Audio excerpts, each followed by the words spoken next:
नमस्कार रसिक श्रोते हो, AI ची वाटचाल या पॉडकास्ट मालिकेत मी मंजिरी आपणा सर्वांचं स्वागत करते.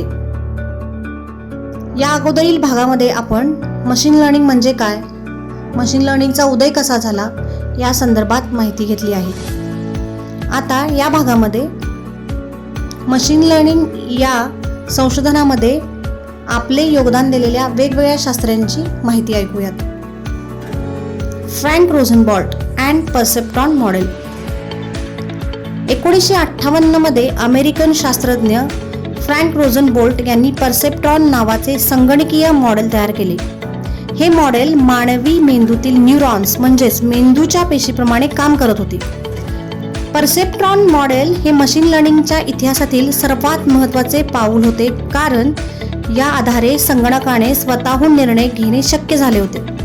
म्हणजेच मशीन लर्निंग किंवा मशीन एखादी माहिती घेतो तर त्यावर प्रक्रिया करतो आणि योग्य उत्तर देतो, हे त्यांनी दाखवून दिलं.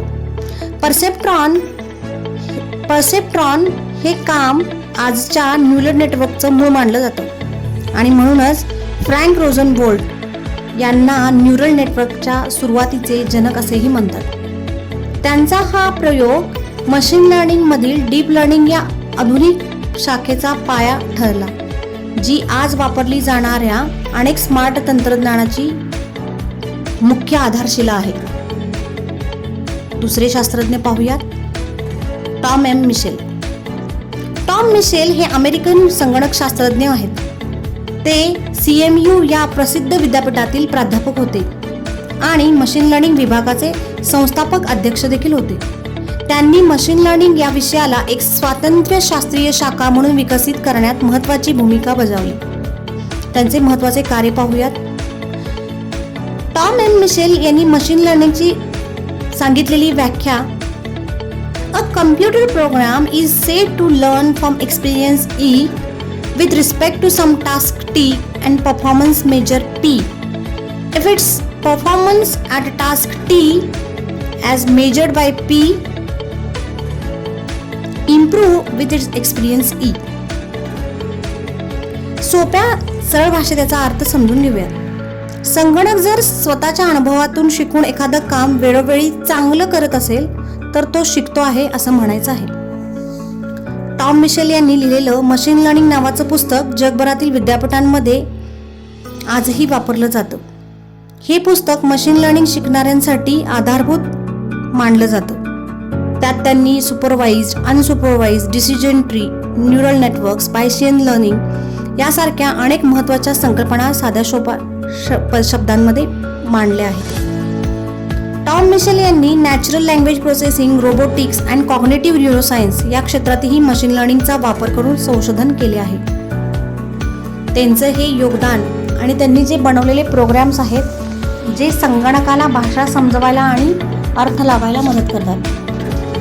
Natural language processing, robotics, cognitive neuroscience यातील संशोधन, संगणकाचा भाषा अर्थ लावून घेणारे प्रोग्राम या सर्वाची कार्याची दखल म्हणून त्यांना ACM फेलो, AAAI फेलो आणि IEEE फेलो हे संगणक क्षेत्रातील सर्वात अत्यंत महत्त्वाचे मानाचे पुरस्कार प्राप्त झाले आहेत.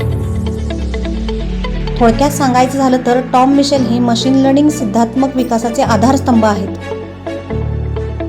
त्यांनी तयार केलेल्या संकल्पना, मॉडेल आणि साहित्य यामुळे आजही जगातील अनेक विद्यार्थी, संशोधक, तज्ज्ञ यांना सर्व मशीन लर्निंग या कन्सेप्टची माहिती होऊ शकत आहे. यातील पुढील संशोधक बघूयात. जेफ्री हिंटन अँड त्यांची कन्सेप्ट होती डीप लर्निंग. जेफ्री हिंटन हे मशीन लर्निंग, विशेषतः डीप लर्निंग या क्षेत्रातील एक अग्रगण्य शास्त्रज्ञ आहेत. 1980च्या दशकापासून त्यांनी डीप न्यूरल नेटवर्क या विषयावर सखोल संशोधन केलं. त्यांचं मुख्य उद्दिष्ट म्हणजे संगणक माणसासारखा विचार करेल, शिकेल आणि जटिल निर्णय घेईल आणि अशा प्रकारचा बुद्धिमान सिस्टीम विकसित करण्यात मदत करेल असा होता. त्यांनी 2006 मध्ये डीप बिलीफ नेटवर्क नावाचं मॉडेल तयार केलं, ज्यामुळे डीप लर्निंगमध्ये मोठी क्रांती घडून आली.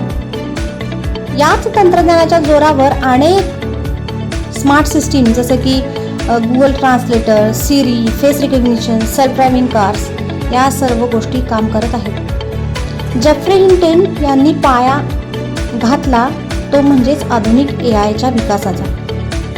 त्यामुळे त्यांना godfather of the deep learning असंही म्हटलं जातं. त्यांच्या संशोधनामुळे मशीन लर्निंग क्षेत्राला नवी दिशा मिळाली आणि संगणकाला अनुभवावरून शिकण्याची क्षमता वाढत गेली. मशीन लर्निंगमधील पुढचे योगदान पाहूयात यान लेकुन यांचे. यान लेकुन हे मशीन लर्निंग आणि संगणकीय दृष्टी म्हणजेच कम्प्युटर व्हिजन या क्षेत्रातील अग्रगण्य शास्त्रज्ञ आहेत.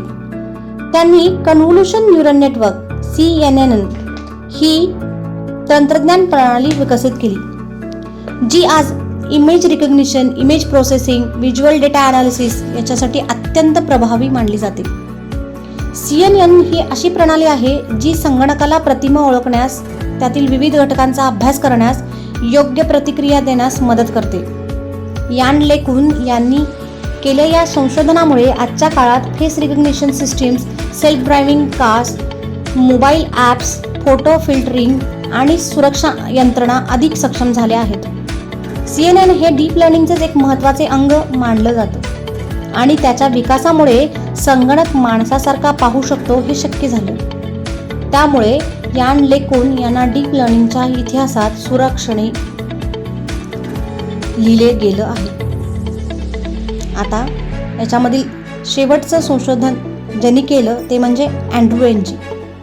अँड्रू एनजी हे आधुनिक काळातील मशीन लर्निंग आणि डीप लर्निंग या क्षेत्रातील एक प्रभावी शास्त्रज्ञ आणि प्राध्यापक आहेत.